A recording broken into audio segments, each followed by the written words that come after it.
I can still picture it so vividly. That serene stretch of whispering brook weaving its way through the backyard. The water murmuring softly over smooth stones, carrying with it the echoes of laughter and quiet moments that had defined my life for more than 20 years in Riverbend Estates. This tucked-away corner of Willow County, where the hills rolled gently, and the air always carried a hint of pine and earth. A place I'd chosen because it felt like a refuge from the chaos of the world, where my daughter Emily had grown up chasing fireflies along its banks, her tiny feet splashing in the shallows, building fairy houses from twigs and leaves, her eyes wide with wonder as we'd skip stones and share stories under the canopy of ancient oaks that lined the water's edge.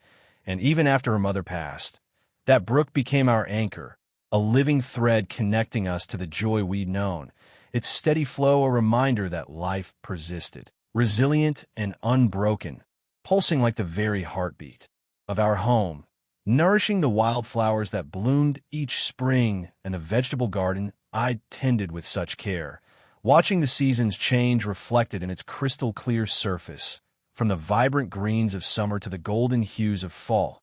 And in those quiet evenings, I'd sit on the old wooden bench I'd built myself, listening to the water's song, feeling a profound peace settle over me, the kind that makes you grateful for the simple things, for the memories etched into every ripple and bend. But all that shattered in an instant on that fateful afternoon when I returned from a quick 3-day trip upstate to visit my sister. The kind of visit that leaves you refreshed and ready to dive back into routine, my truck rumbling down the familiar driveway, kicking up gravel as I approached, only to slam on the brakes at the sight before me. This hulking chain-link fence erupting from the ground like some invasive weed, stretching across my property with brutal efficiency, its metal links, glinting coldly in the sunlight, topped with coils of razor wire that twisted menacingly, as if daring anyone to challenge its presence, and planted firmly in the center, a glaring red sign bolted on with industrial screws, declaring no trespassing, authorized personnel only, managed by Riverbend Homeowners Association, flanked by a trio of high-tech surveillance cameras, their lenses swiveling with mechanical precision, pointed directly at my front porch, my living room windows, invading the privacy of my sanctuary without a shred of remorse. And as I stepped out of the truck, the door creaking in protest, a wave of disbelief washed over me, followed by this churning mix of confusion and fury that tightened my chest, because this wasn't just a barrier, it was a violation, slicing right through the heart of my land, severing access to Whispering Brook, turning what had been a source of solace into a forbidden zone. And I could feel the ground shift beneath me, the injustice of it burning hot in my veins, wondering who had the audacity to encroach like this, to disrupt the life I'd so carefully preserved. My mind raced, replaying every detail as I paced the yard, the fence's shadow falling long and ominous across the grass I'd mowed just last week, and I hurried inside, the screen door banging behind me in my haste, digging through the cluttered drawer in my study where I kept all the important papers, pulling out the faded deed, the one with the notary's stamp from back when we'd first bought the place. My wife's signature next to mine in that elegant script I still missed every day, and there. It was spelled out in unambiguous legal jargon, the property boundaries clearly delineated, including the riparian rights to the brook, that ancient entitlement to the water flowing through my land, backed up by the county's cadastral maps I'd printed years ago for a landscaping project. And to be thorough, I fired up my laptop, overlaying GPS coordinates from my phone on a satellite imagery, walking the perimeter with the app beeping confirmations, every step affirming that this was unequivocally mine, not some shared asset to be commandeered. And yet here was this fence, this affront, mocking those facts, stirring a deep-seated anger that made my hands shake as I clutched the documents. Because this brook wasn't merely a feature on a map. It was where Emily had learned to swim, where we'd picnicked on sunny afternoons, scattering breadcrumbs for the ducks, her laughter blending with the water's babble. And now, blocked off, it felt like a piece of my soul had been fenced away, the unfairness gnawing at me, a personal attack on the memories that sustained me through the lonely nights. That's when the email arrived, pinging into my inbox with an impersonal chime from the Riverbend Homeowners Association, a single line of text that read like a decree from on high. This action is in accordance with community guidelines for preserving shared water resources. No greeting, no signature, just this cold dismissal that amplified my frustration, as if my concerns were beneath consideration. So I grabbed my jacket, my keys jangling in my pocket, and drove the short distance to their association headquarters, this squat, beige building at the community's entrance that always seemed more like a relic from a bygone era than a hub of authority. With its peeling paint and flickering fluorescent lights, and inside, the air was stale, heavy with the scent of old coffee and photocopies. The receptionist, a mousy woman with wire-rimmed glasses, avoiding my gaze as she muttered about the board being unavailable, shuffling papers nervously. But then the door to the back office swung open, and out stepped Ms. Evelyn Hargrove, striding forward with the confidence of someone who thrived on confrontation, her attire a bizarre mashup of tactical gear and suburban pretense. Cargo pants bloused into combat boots, a utility vest bulging with gadgets and pins, a laminated badge dangling from a lanyard proclaiming her as compliance officer, her hair pulled back in a severe bun, her expression one of practiced disdain, and she addressed me in that sharp, condescending tone, the kind that drips with false politeness while wielding authority like a weapon, dismissing my protests with a wave of her hand, citing obscure clauses from the association's handbook that sounded more like excuses than rules. She stood there, arms crossed, explaining in her clipped voice how the brook was now designated as a communal asset under some nebulous environmental initiative, her words laced with implications of my selfishness for objecting. All while those cameras of hers continued their vigilant watch, clearly breaching state privacy statutes that prohibited such surveillance without consent. And as she droned on, I felt a surge of clarity amid the rage, realizing this wasn't an oversight or a bureaucratic hiccup. No, this was intentional, a calculated abuse of power, Ms. Hargrove embodying that archetype of the overzealous enforcer, hiding behind bylaws to impose her will, perhaps driven by some personal vendetta or a hunger for control in a life otherwise unremarkable. And it struck me then, standing in that dimly lit office, the fluorescent hum overhead mirroring the buzz in my head, that this fight was about more than a fence or a stream. It was about defending the sanctity of home, the love woven into every inch of that property, the injustice of one person's ego threatening to erode the foundations of what I'd built. And though I left without resolution, her smug smile following me out the door, a fire had been kindled inside me, a determination to unravel this mess, to protect what was mine, with a touch of ironic amusement at how one woman's delusions could spark such drama, like a villain from a small-town thriller. But the stakes were real, the emotional toll mounting as I drove home, the fence looming in my rearview mirror like a harbinger of battles to come. The escalation began subtly at first, but soon it snowballed into a daily ordeal, Ms. Hargrove taking it upon herself to patrol the fence line every morning, her boots crunching on the gravel path she'd apparently deemed her territory, equipped with a cheap body cam strapped to her chest, the red light blinking ominously as she recorded everything, and a walkie-talkie clutched in her hand, squawking static that she responded to with exaggerated urgency, as if coordinating a high-stakes operation, rather than harassing a single homeowner. And I'd watch from my window, coffee in hand, a mix of irritation and bemusement washing over me at the spectacle, because who did she think she was fooling with this paramilitary charade? But then she'd cross the line, literally stepping onto my side of the property to snap photos of my shed, my garden tools, muttering accusations of code violations that existed only in her imagination, threatening to escalate to municipal authorities if I didn't cease and desist, her voice rising to a shrill pitch that echoed across the yard. And each intrusion chipped away at my patience, the injustice festering like an open wound, because this wasn't just about land. It was about dignity, about not letting some self-appointed tyrant dictate the terms of my existence.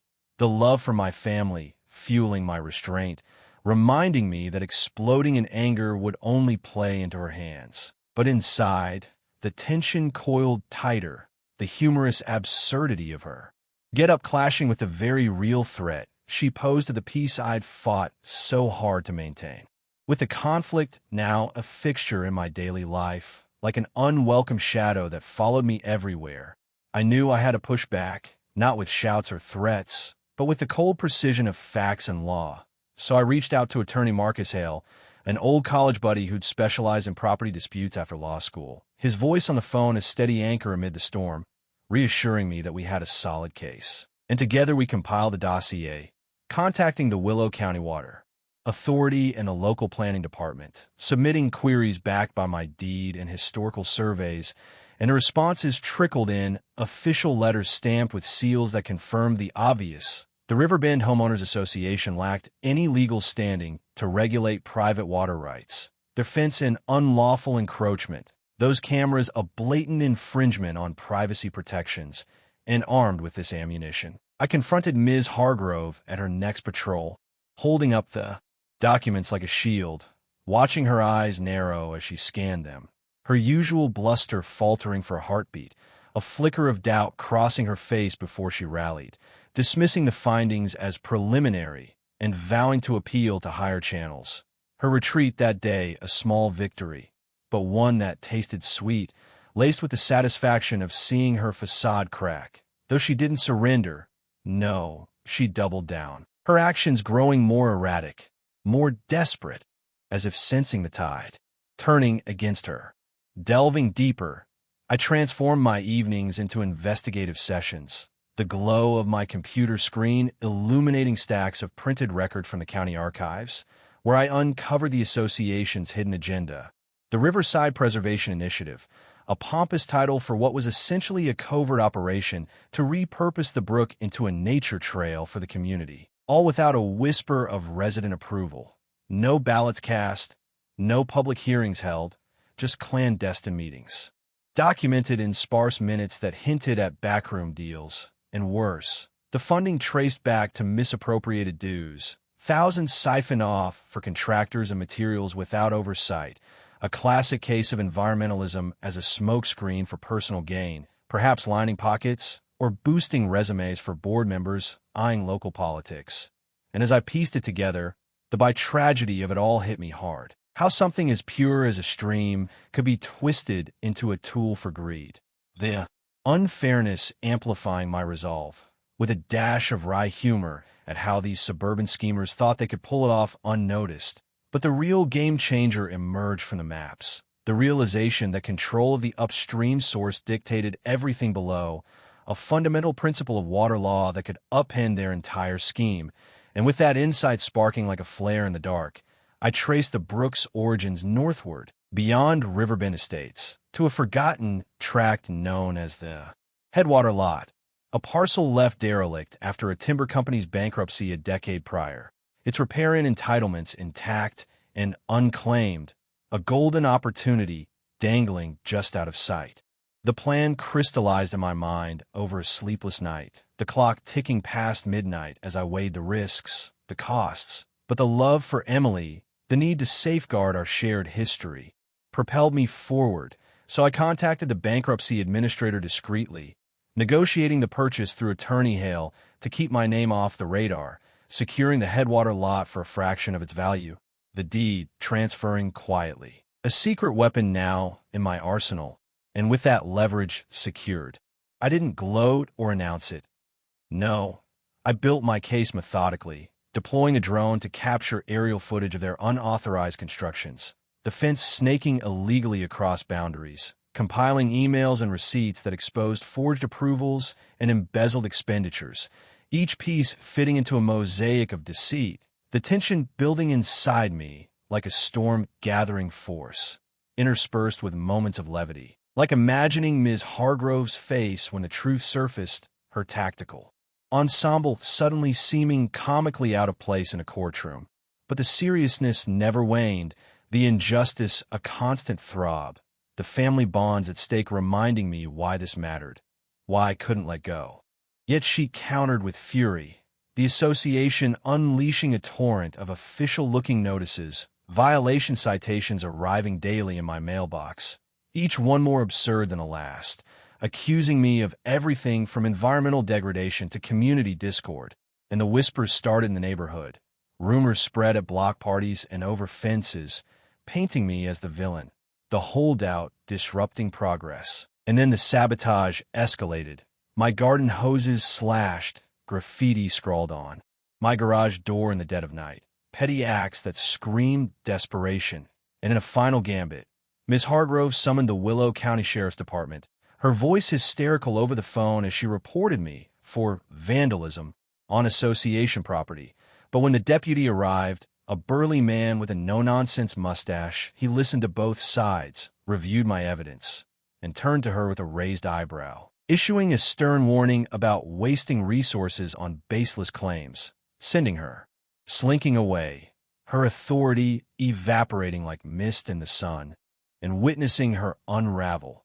Her once imposing figure now hunched and defensive. It evoked a complex swirl of emotions, triumph mingled with a touch of sympathy for someone so lost in her own illusions. But the tragedy loomed large. The way her actions had fractured community trust threatened the simple joys of family life. The brook's flow, a metaphor for the resilience I clung to amid the chaos.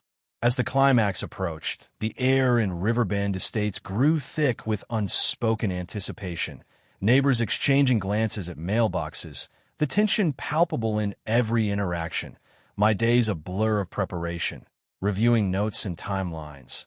The inner turmoil, a constant companion, doubts creeping in about whether this path of quiet retaliation was too cold, too calculated. But the memories of Emily's childhood laughter by the water, the love that bound us through loss, steel my nerve, adding a layer of dramatic intensity to the unfolding saga, with just enough humorous irony in how a backyard brook had become the epicenter of such high-stakes drama. Yet the stakes couldn't be higher. The fight for justice, a personal crusade that tested every fiber of my being. The moment of truth arrived on a crisp evening in the Riverbend Community Center, a modest hall with folding chairs arranged in rows, the fluorescent lights buzzing overhead as residents trickled in, curiosity etched on their faces, whispers filling the air like static before a storm. And I took my place at the front, a simple microphone stand my podium, my heart pounding with a mix of nerves and resolve, the weight of months of suppressed emotion pressing down.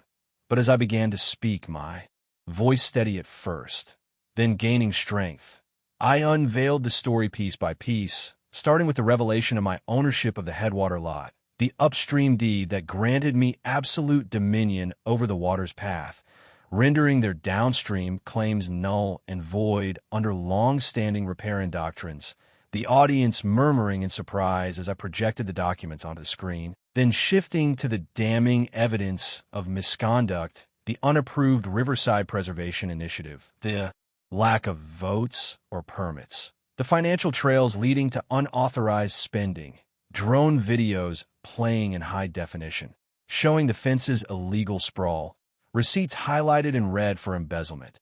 And as the facts piled up, Ms. Hargrove squirmed at her seat, her attempts to interject drowned out by the growing chorus of questions from the crowd, her face paling, the room erupting in a cacophony of outrage and demands for explanations. A cinematic peak with a villain's mask finally slipped, exposing the fragility beneath. And in that explosive release, I felt the tension uncoil, the injustice laid bare for all to see, not just a personal vindication, but a communal awakening. The humor in her stunned silence almost eliciting a chuckle, but the gravity held it back. The dominoes fell rapidly after that, the meeting sparking an immediate call for an external audit of the Riverbend Homeowners Association, forensic accountants descending like hawks, poring over ledgers and emails, unearthing a web of deceit that extended beyond the Brook project, forged signatures on vendor contracts, padded expense reports siphoning funds into personal luxuries. Perhaps vacations or home improvements disguised as administrative costs, and the revelations hit the local news.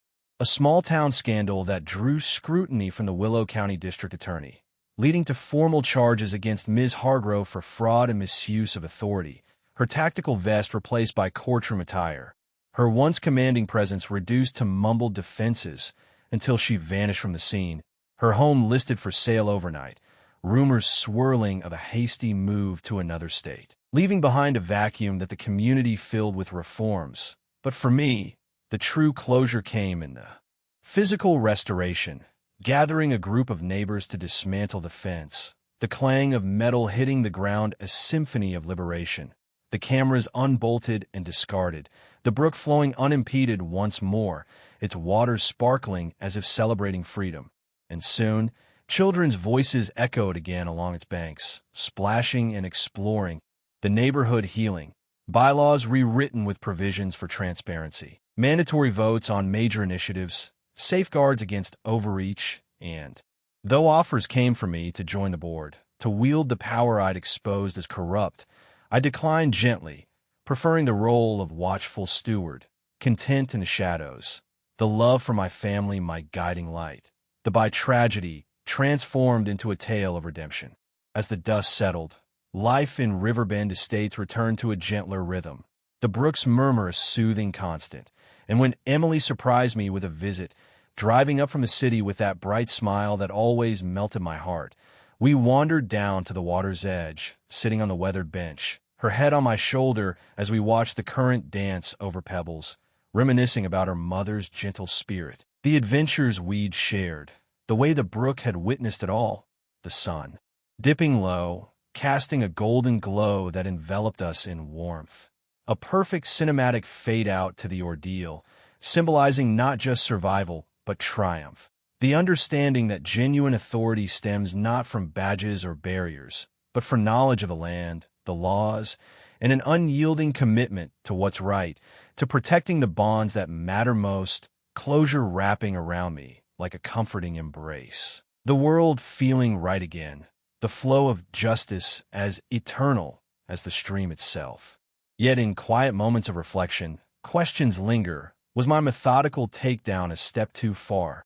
A revenge so precise it mirrored the control I fought against? Or was it the necessary force to uproot deep-seated corruption? Does individual justice risk veering into vigilantism? Or is it the only bulwark when systems fail? Where lies the moral boundary between defending one's home and becoming the very oppressor one despises, especially when family and legacy hang in the balance?